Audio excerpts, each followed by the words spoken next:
मांग का टीका,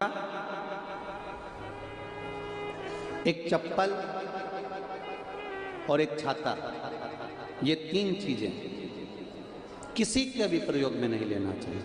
किसी की दूसरे की मांग कर या दूसरे की लेकर इसका प्रयोग नहीं करना। एक किसी की चप्पल हो, पादुका हो, या किसी का पांव का जूता हो, चप्पल हो, आपकी चली भी गई ना तो आपको टेंशन नहीं लेना, गई ना कोई बात नहीं। पर महाराज बड़ा दुख होता है, 500 की थी, टेंशन महाराज चली गई जाने।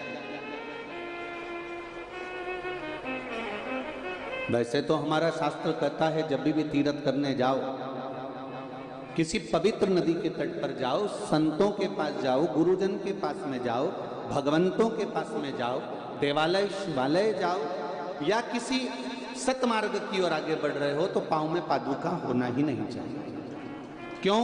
क्योंकि आधा चित्त, आधा मन, आधा टेंशन तो आपका उस पादुका में लगा रहता है कि भाई है कि गई, आधा टेंशन तो वहां लगा रहता है, ध्यान लगा रहता है बार बार।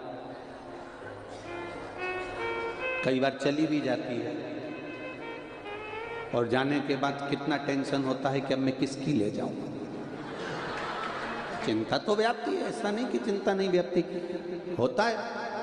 तो यहां पर हमारा सनातन धर्म कह रहा है कि एक मांग का टीका, एक पादुका और एक छाता।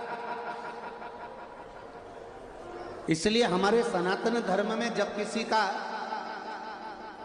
मृत्यु हो जाती है या कोई किसी के घर में कोई उद्यापन करता है या कोई बड़ा आयोजन करता है या कोई पूजन कराता है तो उसमें पद की महत्वता होती है। उस पद में दो चीजें बड़ी खास होती है, एक पांव की चप्पल और एक छाता। आपने देखा होगा कि अगर कोई समाप्त भी हो गया, मर भी गया, तो उसके बाद में जो पंडित जी को सामग्री देते हैं उसमें चप्पल, जूता या फिर छाता और वस्त्र, जनेऊ आदि का, गौमुखी, माला, लोटा, गीता जी और ये सभी चीजें प्रदान करी जाती। पर शास्त्र कह रहा है उसका कारण क्या है, क्यों देते हैं ब्राह्मण को कि भैया ये हमने यहाँ तुमने उद्यापन करा है, इसमें ये पद दिया गया है, हमने कपड़े भी दिए हैं, उसमें जूता भी रख दिया, चप्पल भी रख दिया, छाता भी रख दिया। छाता और चप्पल की महत्वता क्यों कही गई? क्योंकि ये दो चीजें ऐसी हैं जिसमें काल समाया होता है। जब हम किसी